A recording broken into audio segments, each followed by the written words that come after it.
ot bilan yaqin bo'lib olishi eng yaxshi yo'li ot aytganingizni qilgandan keyin o'sha otga sabzi bilan olma berib bo'ynidan shunday silab qo'ysangiz, siz ot bilan yaqin bo'lib olasiz. Ot odamni tanib qoladi.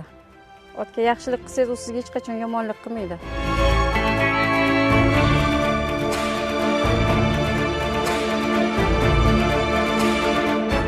In a country of vast distances and dramatically different landscapes, horses continue to connect people, traditions and places. Our journey begins near Tashkent. Polo is gaining ground in Uzbekistan. With the recent launch of the Polo Federation in Uzbekistan, the country is beginning to develop this traditional equestrian sport and attract a new generation of players. Known centuries ago as Chovgan, polo was once played by rulers and warriors across Central Asia.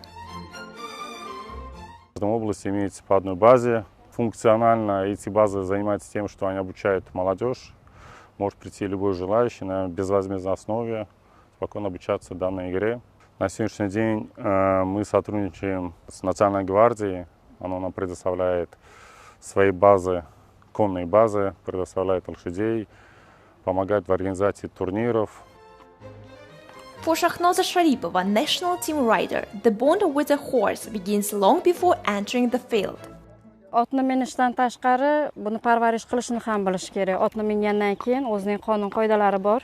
O'sha otga ham zarar qilib qo'ymasligimiz kerak. Ot minishni o'rgatgandan keyin otni parvarish qilish ham bu qatorda birgalikda o'rgatilib ketiladi.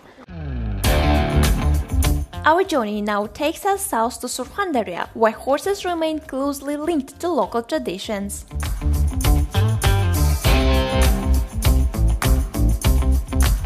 Here, the focus is on preserving one of Uzbekistan's best-known horse breeds, the Qorabayir.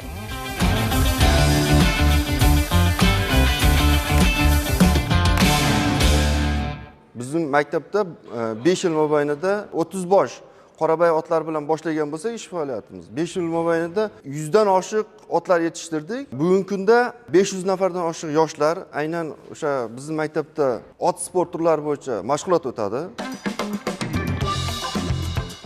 Sharifaxon Ibragimova discovered riding just a year ago. Bu sport juda ham yaxshi, ham bu odam sog'ligiga hamma taraflama foydalari bor. Men bu sport bilan o'zimni juda ham qulay his qilaman.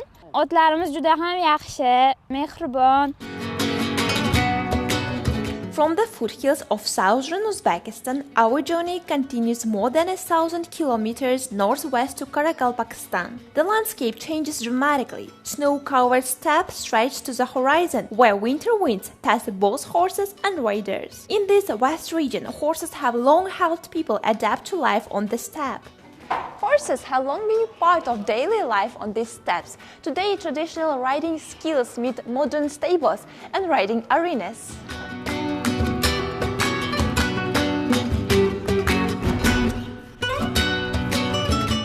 Here, the bond between horses and riders remained as strong as ever.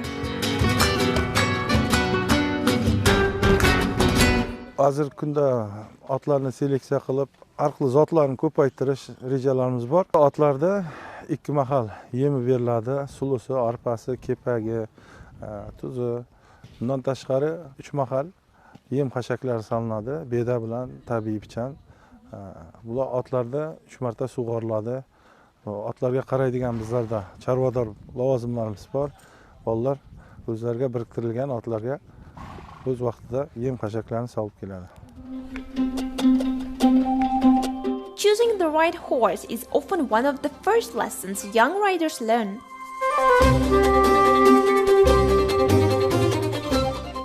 Maktabga keltirgan otlar yosh otlarda. Angliyskiy paroda bor, turkmenskiy paroda bor bizlarda, nemetskiy parodalar bor. Har xil otlar keltirildi bu yoqlarga. Bizning o'zimizni Qorabayir uncha bo'ysunmaydi odamga. Kuchli bo'ladi ular.